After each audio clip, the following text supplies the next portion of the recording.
Assalamualaikum warahmatullahi wabarakatuh.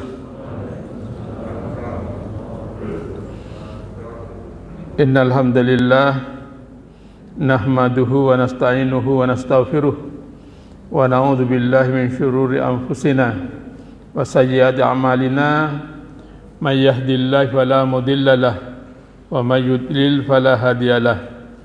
Asyhadu an la ilaha illallah wa asyhadu anna Muhammadan abduhu wa rasuluh. Ya ayyuhalladzina amanu taqullaha haqqa tuqatih wa la tamutunna illa wa antum muslimun.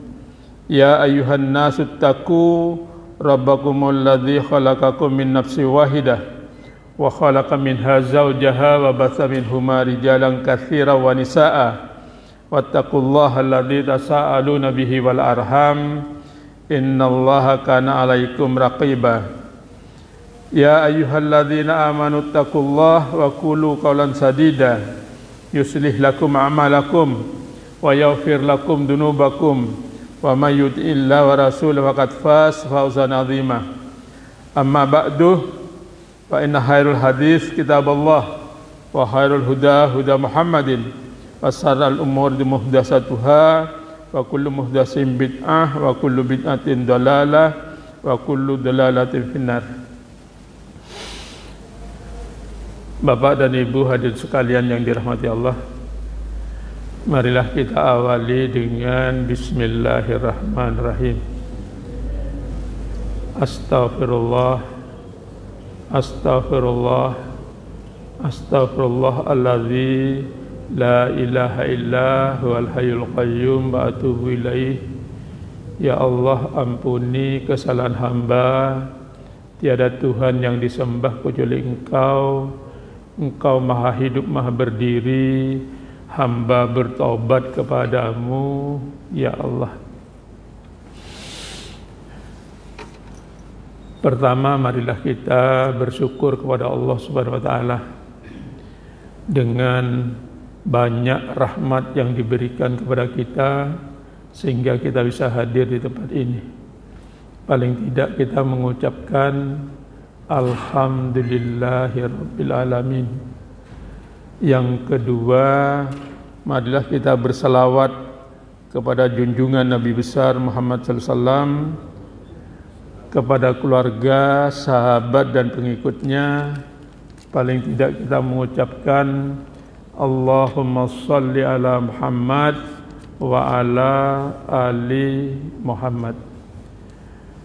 Saudara, bapak dan saudara sekalian, ibu-ibu yang dirahmati Allah, kalau ada pertanyaan begini, doa yang paling kita hajatkan, yang nomor satu, yang tertinggi, kira-kira doanya apa?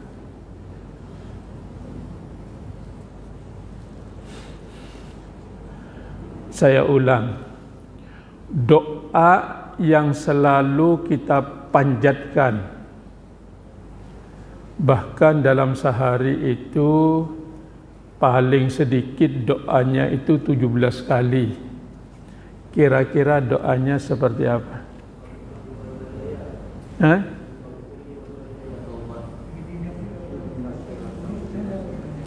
Nah, itu yang betul, ya. Doanya adalah tunjukkan hamba ke jalan yang lurus.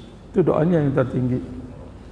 Doa yang terdapat dalam surat Al-Fatihah, sehingga selalu dibaca setiap rakaat, mesti itu dibaca. Tunjukkan ke jalan yang lurus. Itu doanya yang pertama, yang tertinggi, tidak ada tandingannya, sehingga masuk di dalam Al-Fatihah. Ya. Jalan yang lurus itu jalannya siapa? Ihdinas siratal mustaqim.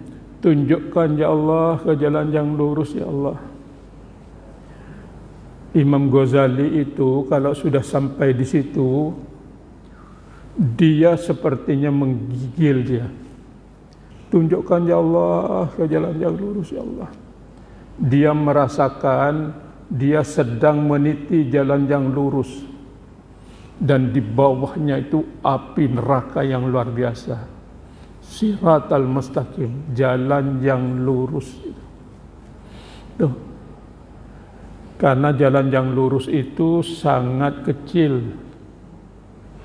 Jalan yang lurus itu sangat kecil, seperti rambut dibelah 7. Dan jalan yang lurus itu sangat tajam. Dan itulah yang dimintakan di dunia ini.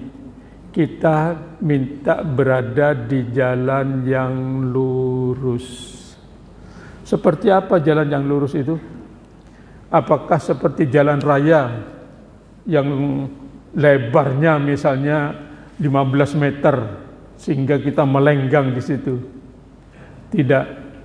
Dalam renungan-renungan para rohaniawan Islam, perenung-perenung Islam, jalan lurus itu jalannya sangat lurus, sangat kecil, sangat licin, dan sangat tajam. Dan banyak orang yang tergelincir di jalan yang lurus itu. Jangan-jangan kita sehari tergelincirnya banyak banget. Makanya itu yang diminta. Kemudian jalan yang lurus itu Allah sendiri yang memberitahu, yaitu siratal ladzina an'amta alaihim, yaitu jalannya orang yang engkau berikan nikmat di antara mereka. Jadi jalan yang lurus itu adalah orang yang diberi nikmat oleh Allah Subhanahu wa ta'ala. Dan ternyata orang yang diberi nikmat oleh Allah Subhanahu wa ta'ala itu sangat sedikit. Sangat sedikit. Bapak dan saudara sekalian yang dirahmati Allah, di dalam Al-Quran Allah memberitahu orang yang diberi nikmat. Orang yang diberi nikmat itu dijelaskan di dalam Al-Quran surat yang keempat ayat 69. A'udzu billahi minasyaitonir rajim. Wa may yuti'illah wa rasulahu faqad faulaika ma'al ladzina an'amallahu alaihim minan nabiyyin was-siddiqin wasyuhada was-salihin. Saya ulang, minan nabiyyin was-siddiqin wasyuhada was-salihin. Ulaika wa hasuna ulaika rafiqa. Dan barang siapa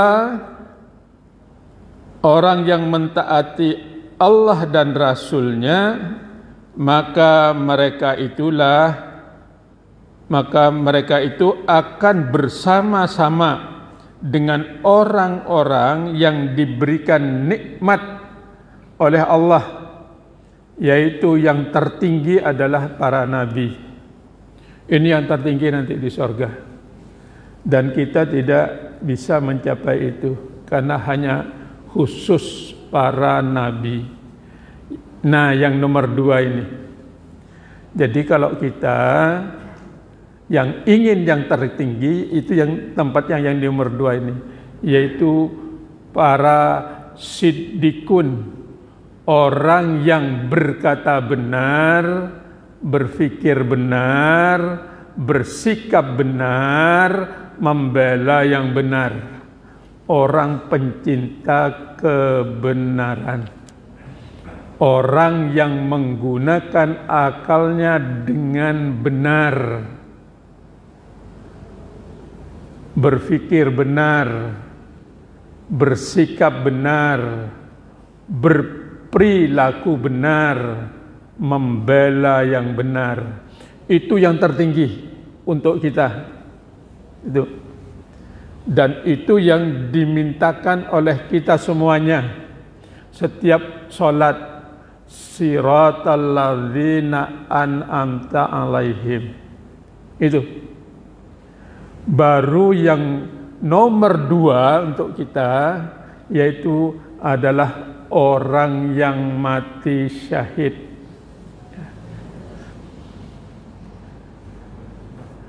Pejuang-pejuang agama Allah sehingga mati di dalam peperangan, itu ternyata kedudukannya nomor 2 sesudah orang siddiqun.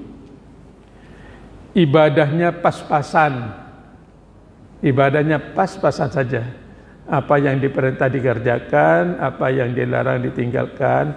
Tapi orangnya siddiqun, maka dia menduduki tempat yang tertinggi untuk orang selain Nabi. Itu yang tertinggi. Itu. Di bawahnya adalah orang yang mati syahid. Kemudian yang keempat, hanya 4 saja. Para nabi, siddiqun, orang yang mati syahid. Yang keempat ini jamaah Masjid Al-Muhajirin yang beramal soleh. Ya. Yang beramal soleh, siapa saja yang beramal soleh, kedudukannya paling bawah, yang paling bawah. Lalu katanya Allah itu, mereka itulah teman yang sebaik-baiknya. Oleh sebab itu Bapak dan Saudara sekalian, memasuki tahun 2022, mari kita melakukan renungan diri.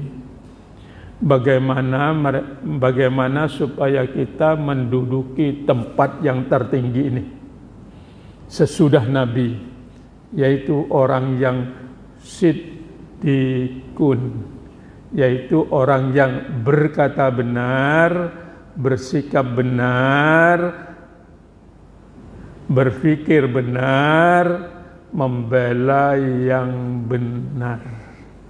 Tuh. Pertanyaannya, mudah apa susah? Oi.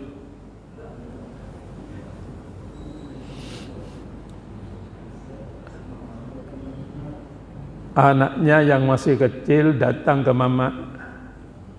Mak, duit mak, gitu. Kata mamanya, kadada. Datang lagi ke abahnya, bah, duit. Sama, abahnya ngomong, kadada. Anaknya pas ngomong, itu anaknya ngomong, tadi aku melihat di dompetnya ada di dompetnya. Dustanya berapa kali sudah? Oi. Hah? Ya, tadi ngomongnya kadada. Ya, kadada. Dusta sudah. Kata si anaknya, tadi ada di dompetnya. Aku melihat. Ya. Lalu kata si abahnya, gak sana apa duit? Ya. Nukar wadai, sung sudah ngomong, nukar wadai. Mana wadainya? Tuh, kata mamanya, kada nyaman naai. Gitu. Jadi dustanya berapa kali? Ini contoh saja. Ini contoh. Gitu. Kenapa pian kok terlambat? Gitu. Padahal bangunnya kesiangan. Kenapa kok terlambat? Mau ngomong yang sebujurnya kesiangan supan. Ya. Supan. Tadi jalannya macet gitu. Jadi mesti ada omongannya yang ada dustanya. Oleh sebab itu Bapak dan Saudara sekalian, mari kita semuanya, bukan cuma pian aja, yang di depannya pian ya juga yang menyampaikan materi ini disuruh melakukan renungan supaya bagaimana kita bisa menduduki yang tertinggi di antara kita yang hadir ini, itu di bawah para nabi. Kayak apa itu?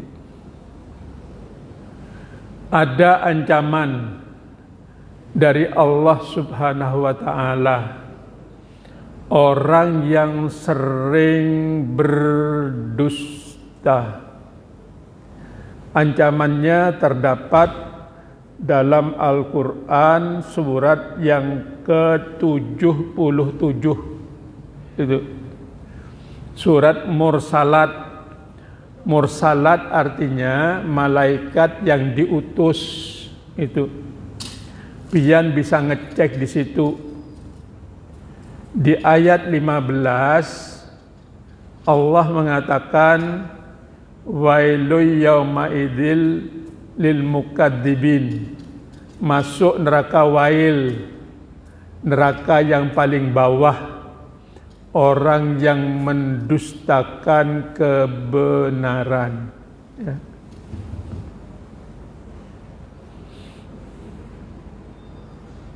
Orang bikin proyek 10 miliar misalnya, proyeknya 10 miliar. Kira-kira dikerjakan semua apa enggak? Biaya 10 miliar itu. Oi. Halo. Misalnya gitu. Makanya ancamannya masuk neraka paling bawah, orang yang mendustakan kebenaran.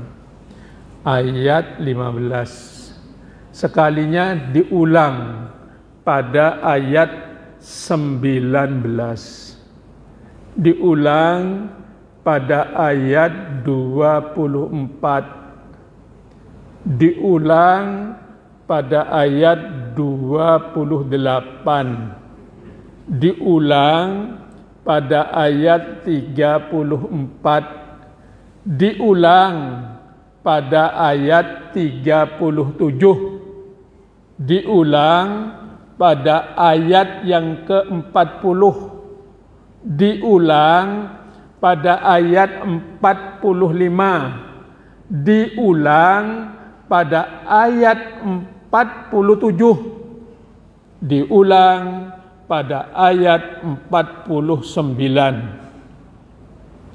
Padahal Mursalat itu isinya cuma 50 ayat. Ayat dustanya ya.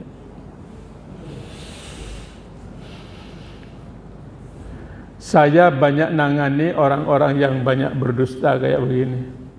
Ya. Pekerjaannya dusta saja. Pekerjaannya. Dia masuk neraka paling bawah. Hidupnya mesti terpuruk, ya, mesti yang terpuruk.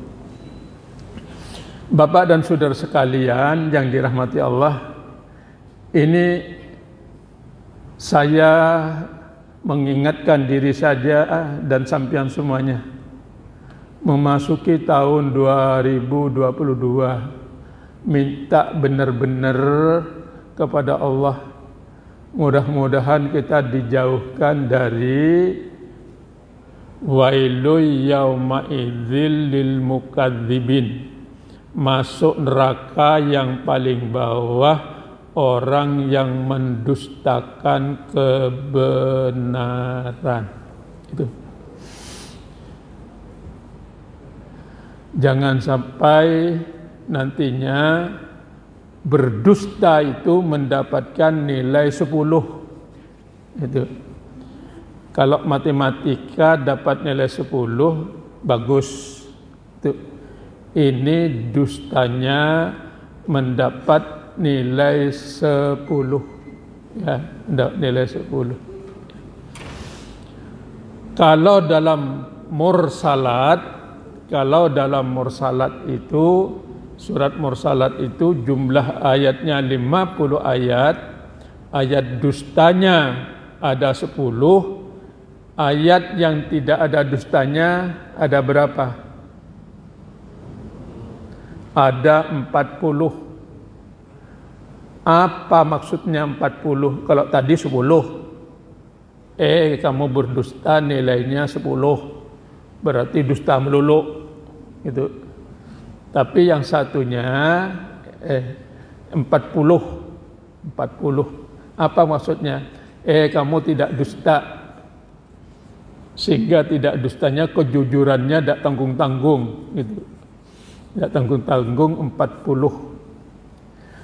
Ternyata 40 ini Bapak dan Saudara sekalian, dalam Al-Quran surat 40 itu adalah surat Al-Mu'min.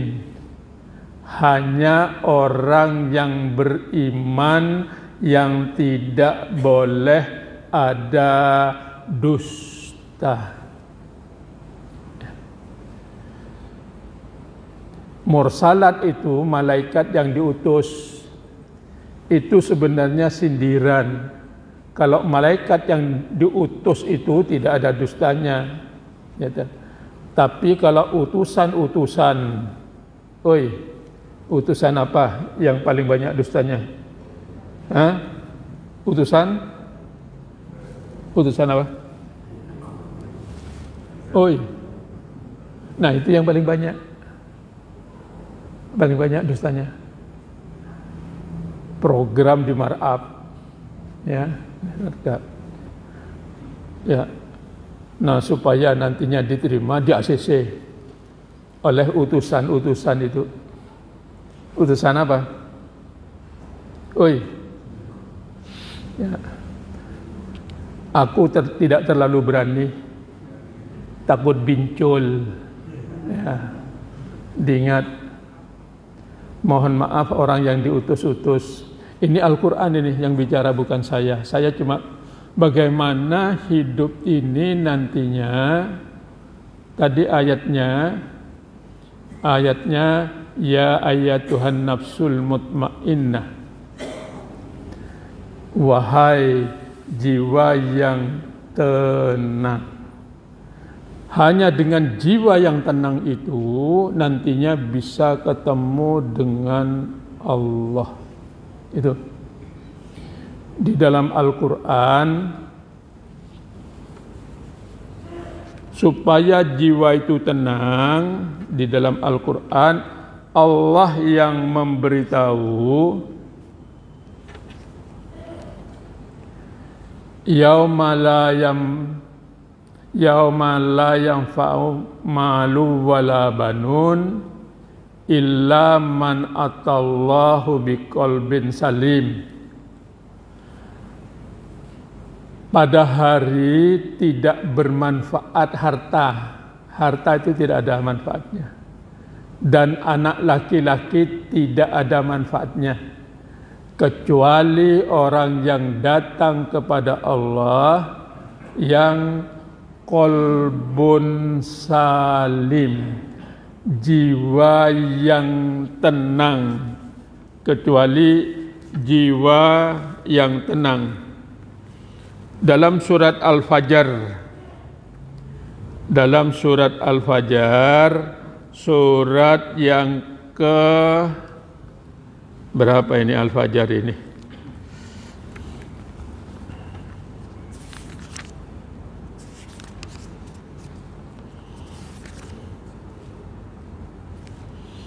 Dalam surat Al-Fajr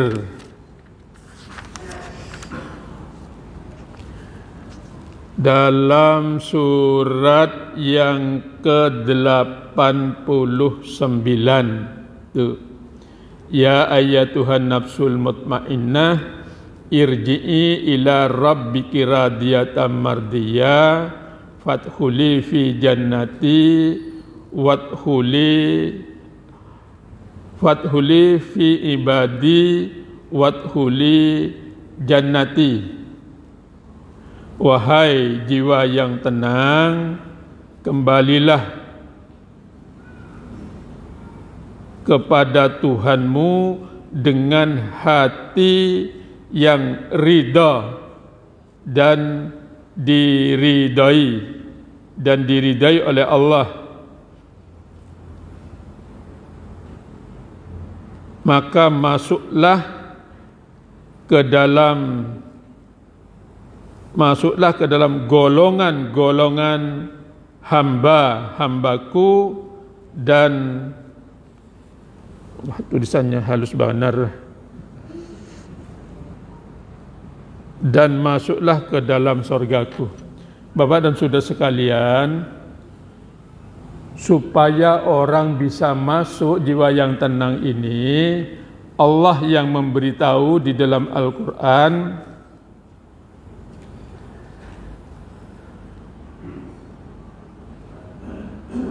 yaitu yang pertama,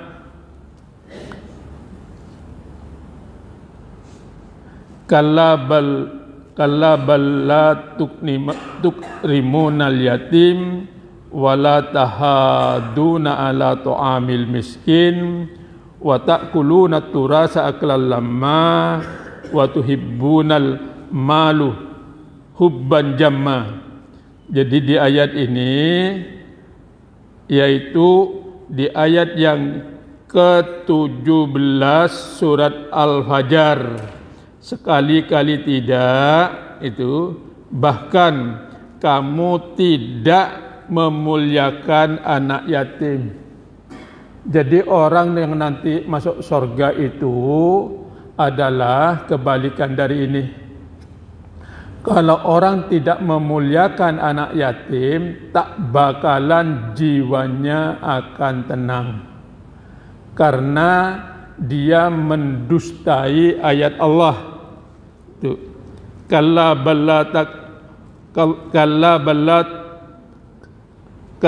balla tukrimunal yatim wala tahaduna ala ta'amil miskin, dan tidak memberikan makan kepada orang miskin. Wa ta'kuluna turasa aklan lamma, kemudian hartanya itu tidak tercampur dari harta yang benar dan harta yang hak. Hidupnya itu hartanya itu gajinya benar sudah, tapi masuk ini yang semuanya tidak jelas itu. Nah, orang yang demikian tak bakalan nantinya jiwanya akan tenang. Wa ta'kuluna turasa kalama wa tuhibbunal malu hubban jamma. Orang yang tidak mencintai harta dengan berlebih-lebihan. Ini salah satu syaratnya supaya orangnya lapang dada, sehingga orangnya menjadi tenang. Itu yang mengatakan Allah dalam Al-Quran, surat Al-Fajr. Makanya surat Al-Fajr ini direnungi benar-benar gitu, dibaca semuanya. Keinginannya adalah dalam Al-Quran surat Al-Fajr ayat 27 sampai ayat 30, perhatikan ayat 17, 18, 19 dan ayat 20. Benar-benar kita lakukan renungan ini supaya nantinya kita setelah meninggal mulus, yauma la yanfa'u malu wala banun illa man atallahu biqalbin salim. Pada hari harta dan anak laki-laki tidak berguna kecuali orang yang qalbun salim, hati yang selamat. Saya lanjutkan dulu yang berikutnya. Di dalam Al-Quran, kalau tadi surat 77, ini Al-Quran surat 55, surat Ar-Rahman. Ar-Rahman itu Allah sifatnya Ar-Rahman. Ar-Rahman itu Allah menyayangi bertanggung jawab untuk melindungi seluruh ciptaannya, termasuk Allah juga bertanggung jawab memberi kehidupan terhadap musuhnya, yaitu iblis. Kenapa kok begitu? Karena Allah itu mempunyai sifat Ar-Rahman. Ar-Rahman itu artinya sense of responsibility, yaitu rasa tanggung jawab. Ternyata di dalam surat Ar-Rahman itu isi ayatnya jumlahnya 78. Jadi 78. Dan di dalamnya ada ayat yang diulang-ulang sampai 31. A'udzubillahi minasyaitonirrajim. Fabi ayyi ala'i rabbikuma tukadziban. Nikmat Tuhanmu yang manakah yang engkau dustakan? Jadi ada ayat tentang dusta diulang-ulang sampai 31 itu dalam surat, yaitu responsibility, surat tanggung jawab, surat Ar-Rahman. Diulang-ulang ayat tentang dusta 31. Yang tidak ada dustanya ada berapa? 78 kurangi 31, 47. Ada 47 yang tidak ada tentang dusta itu. Ternyata Al-Quran surat 47 itu adalah surat Muhammad. Hanya pengikutnya Muhammad tidak boleh dusta. Itu. Kalau orang yang sering diutus, dustanya cuma 10 itu. Tetapi kalau orang diberi tanggung jawab, dustanya ada berapa? Diberi tanggung jawab, dustanya tidak tanggung-tanggung, 31, lebih banyak lagi. Oleh sebab itu, renungan kepada kita semuanya. Kita ini diberi tanggung jawab oleh Allah. Paling tidak jadi kepala rumah tangga. Itu. Lakukan renungan. Jangan sampai kita mendustakan amanat tanggung jawab yang diberikan Allah kepada kita. Ibu-ibu, yaitu penguasa. Nantinya ibu-ibu penguasa di rumah tangga, di dalam, kalau di luar bapaknya. Ini pun juga tanggung jawab. Lebih-lebih yang diberi tanggung jawab yang di atasnya, yang lebih besar lagi. Ya. Jadi kepala rumah tangga saja ternyata peluang dustanya lebih banyak dengan hanya orang yang disuruh-suruh. Oleh sebab itu, Bapak dan Saudara sekalian yang dirahmati Allah, memasuki tahun 2022 ini, mari kita renungi, aku ini diberi tanggung jawab apa saja, ya, diberi tanggung jawab apa saja. Saya tidak menunjuk umpamanya secara tegas karena bisa mengakibatkan penceramahnya bincul, ya, bisa itu. Lebih-lebih kalau masalah tanggung jawab ini, ya, tanggung jawab yang bertanggung jawab sebagai apa, tanggung jawab sebagai apa, itu bisa bincul itu, ya, kalau pas terang-terangan. Tapi tidak tanggung-tanggung, Allah yang memberitahu, ya, Allah yang memberitahu. Orang yang nantinya selalu berkata benar, berfikir benar, berperilaku benar, berkata benar, membela yang benar, bukan membela yang bayar, dijamin oleh Allah dia mendapatkan kedudukan yang paling tinggi, Kalau begitu, orang yang berkata benar, berperilaku benar, membela yang benar dan sebagainya, orang tidak punya beban dalam hidupnya, ya, tidak punya beban. Oleh sebab itu, ngecek orang-orang yang melakukan pelanggaran itu mesti ada beban. Bebannya itu katanya Allah di dalam Al-Quran, alam nasrah laka sadrak wa wada'na angka wisrak alladzi angka dadahrak. Itu. Bukankah kami telah melapangkan kamu Muhammad dadamu? Nabi Muhammad itu sangat lapang dadanya karena memang dia tidak pernah dusta, gitu.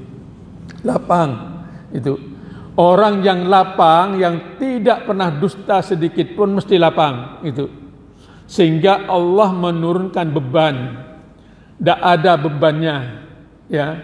Beban dalam kehidupan ini karena dia semuanya mengerjakan apa yang diperintah oleh Allah, tidak melakukan apa yang dilarang oleh Allah, tidak ada beban.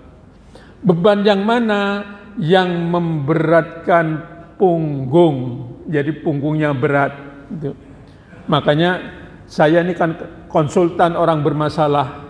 Kalau kita ketemu dengan orang-orang yang kayak begitu, saya cek. Pian, saya minta maaf, saya cek Pian, gitu. Biasanya saya cek itu di punggungnya, ya, dan mesti sakit. Tuh, sekalipun saya tidak ngomong, ya, Pian ini sakit ini sakit punggung, itu. Karena Pian ini hidupnya tidak lapang, itu mesti sakit punggung. Orang yang berpikir lapang ini, dia mesti melakukan hal-hal yang bermakna, hal-hal yang nantinya membawa kebermaknaan dalam hidup. Orang yang membawa kebermaknaan dalam hidup ini, otak tengahnya, ya, lobus temporalis namanya, di otak bagian tengah. Otak tengah itu tidak ada, tapi di otak bagian tengah, di situ ada semacam lubang yang sangat gelap. Isinya ada 7 titik.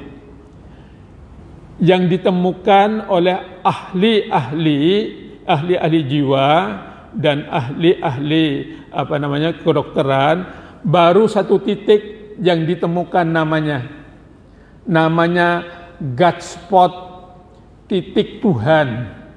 Sehingga kalau orang selalu dia dihubungkan hidup ini hanya untukmu Tuhan, setiap saat hanya ingat kepada Allah, selalu melakukan apa yang diperintah oleh Allah, tidak melakukan apa yang dilarang oleh Allah, maka titik itu cemerlang. Itulah yang dinamakan God spot, itu, yaitu titik Tuhan. Orang yang selalu melakukan kegiatan hal-hal apa yang bermanfaat, ya, selalu melakukan apa yang diperintah oleh Allah dan tidak melakukan apa yang dilarang oleh Allah Subhanahu wa ta'ala. Oleh sebab itu orangnya tidak ada beban. Tetapi kalau orang-orang yang punya beban yang pertama, misalnya beban yang pertama yang berhubungan dengan orang lain, ya, yang berhubungan dengan orang lain, maka beban itu pindah ke otak kanan, pindah ke sistem lembiknya, itu bermasalah. Orangnya mesti penyarikan, itu. Orangnya mesti engken, Ya, orang yang engken itu pindah itu, ya, pindah ke otak kanannya. Makanya di otak kanannya bermasalah. Kalau orang ini berlebihan, penyarikannya berlebihan, sehingga sampai dendam, sakit hati, ini cuma ingin menangnya sendiri, mohon maaf, kalau pas ditakdirkan otak kanannya bebannya terlalu berat, bisa pecah otak kanannya. Kalau otak kanannya ini pecah, maka yang letoy itu tangan kirinya, jadi tangan kiri. Maka tangan yang kiri yang letoy itu karena banyak merasakan yang tidak perlu, itu yang tidak perlu. Tetapi kalau mereka itu sering berdusta, jadi sering berdusta, maka aliran-aliran dari gut spotnya itu ke otak sebelah kiri, itu melakukan hal-hal dusta, main akal-akalan, diakal-akali, proyek diakal-akali, program diakal-akali, perencanaan juga, pokoknya main akal-akalan. Kalau ini kelewatan pas pecah di otak kirinya itu, maka yang letoy sebelah kanan. Tapi orang yang diberi begitu kadang-kadang disayang oleh Allah, supaya dia kembali ke jalan Allah, ya, supaya kembali ke jalan Allah. Dan kalau dia menyadari karena dia bertobat kepada Allah Subhanahu wa taala, dia matinya dalam keadaan bersih, akhirnya dia akan dimasukkan ke dalam surga karena menyandang sakit nantinya letoy sebelah kanan atau letoy sebelah kiri, itu disandangnya, lalu dia taubat kepada Allah Subhanahu wa taala. Jadi belum tentu orang ini dihina oleh Allah, tapi juga orang ini diberi peringatan supaya ke jalan Allah. Ayatnya ada di dalam Al-Quran. Walladzina idza fa'alu fahisatan aw dalamu anfusahum zakarallah fastaghfaru lidunubihim wa yaghfirud dunuba illallah wa lam yusirru ala ma fa'alu wa hum ya'lamun ulaika jazaohum maghfiratum mir rabbihim wa jannatun tajri min tahtihal anharu khalidina fiha wa ni'ma ajrul amilin. Dan orang-orang yang terlanjur melakukan perbuatan keji atau mendolimi dirinya sendiri, ya, sekalinya ketangkap KPK, ketangkap itu. Kalau ketangkap di dunia ini, jangan-jangan ini masih disayang oleh Allah, sehingga ada kesempatan untuk banyak ingat kepada Allah, banyak zikir kepada Allah. Itu setelah dia ketangkap oleh KPK, dia langsung banyak ingat kepada Allah, mohon kepada Allah dan seterusnya. Itu malah orang yang demikian itu yang beruntung nanti di akhirat, yang ketangkap itu.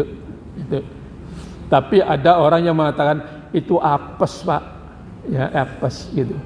Padahal yang teman-temannya yang berkeliaran itu yang tidak apes itu banyak, itu mungkin lebih banyak. Cuma Sidin saja yang apes, ya, tidak sedikit itu, tidak sedikit. Langsung dia ingat kepada Allah, ibadahnya diperbaiki, kemudian zikirnya juga diperbaiki, amal solehnya diperbaiki. Kemudian yang kedua, dia minta ampun kepada Allah. Jadi banyak beristighfar, banyak sekali yang beristighfar, banyak istighfarnya itu. Kemudian yang berikutnya, jelas dia tidak akan mengulangi lagi Orang yang demikian ini katanya Allah akan mendapatkan ampunan dari Tuhannya dan akan dimasukkan ke dalam sorga yang mengalir di bawahnya sungai-sungai abadi. Mereka nanti di dalam sorga. Itulah sebaik-baik pahala orang yang beramal. Jadi Bapak dan saudara sekalian yang merasa belum ketangkap, bah aku ini selamat ini, itu.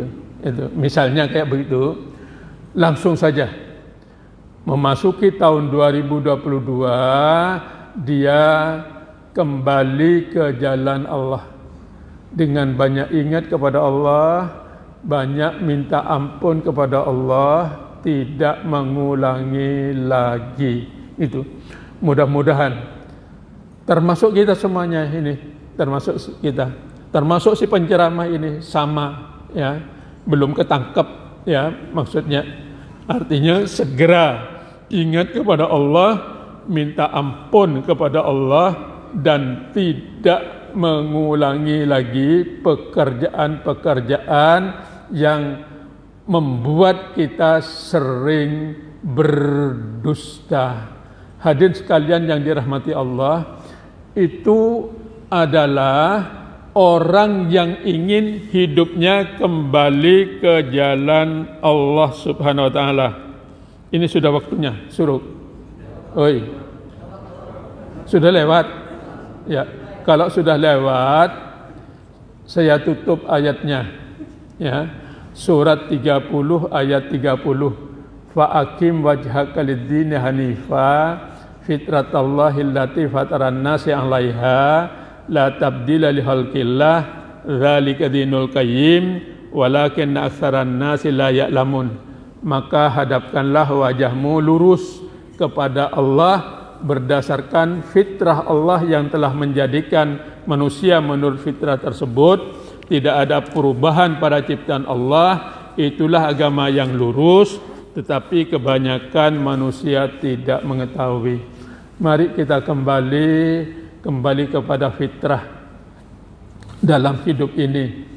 Selalu ingat kepada Allah, kasih sayang kepada sesamanya, melakukan hal-hal yang bermakna, kemudian latih kejujuran, kemudian yang kelima rendah hati. Mudah-mudahan bermanfaat. Subhanakallahumma bihamdika asyhadu an la ilaha illa anta astaghfiruka wa atubu ilaik. Assalamualaikum warahmatullahi wabarakatuh.